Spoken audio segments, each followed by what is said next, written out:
La campagne s'est déroulée dans une atmosphère généralement calme et sans incident notoire.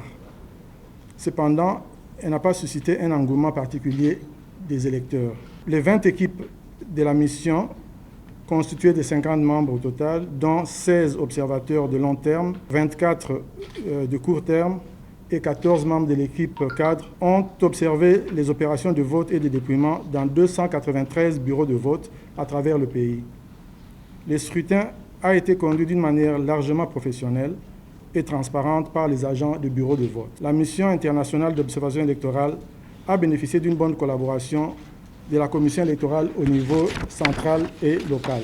Le scrutin s'est déroulé dans une atmosphère générale calme et propice à des élections apaisées. Les forces de l'ordre étaient présentes à l'extérieur des 94 bureaux de vote visités et se sont montrées généralement calmes et discrètes.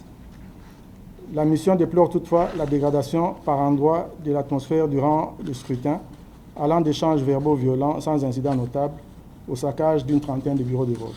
52% des bureaux de vote observés ont ouvert à l'heure légale. Le matériel prévu pour le bon déroulement du scrutin était présent dans la quasi-totalité des bureaux de vote et en quantité suffisante.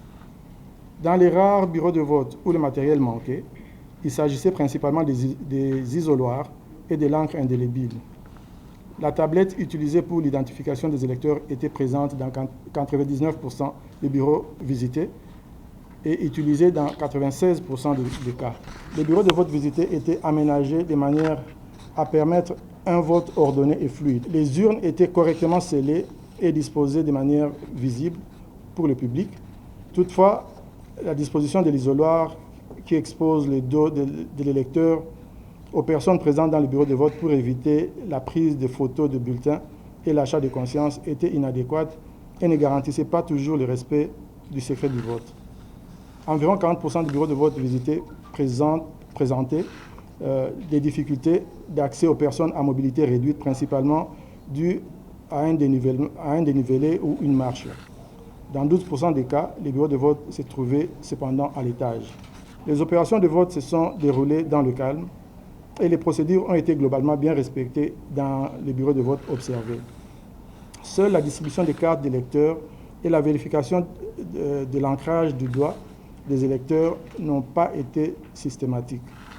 Le manque d'organisation dans la distribution des cartes a aussi quelque peu contribué à ralentir les opérations de vote, de même que les dysfonctionnements de certaines tablettes. La clôture et les dépouillements observés par la mission se sont déroulés dans le calme et sans incident.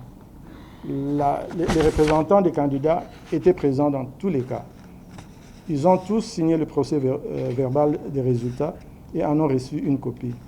Leur présence, tant pendant le vote que le dépouillement, a permis à renforcer la transparence et l'intégrité des opérations. Toutefois, les membres du bureau de vote ont eu des difficultés à remplir le procès verbal et la feuille de résultats dans 25% des bureaux de vote.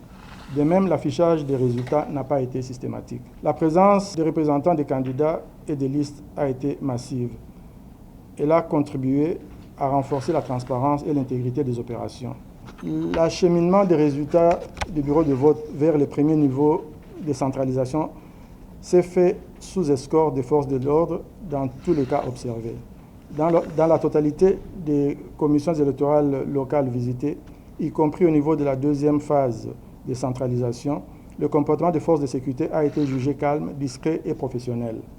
La présence des représentants des candidats a été constatée dans 84% des CEL observés. La mission a eu accès à toutes les salles de saisie des résultats, à l'exception de celle d'Aloa, commune, où les observateurs se sont vus refuser l'entrée. La mission se salue de la tenue des scrutins dans le calme. Aussi invite-t-elle les acteurs politiques ivoiriens à préserver cet élan et à inscrire leurs actions dans le cadre de la loi.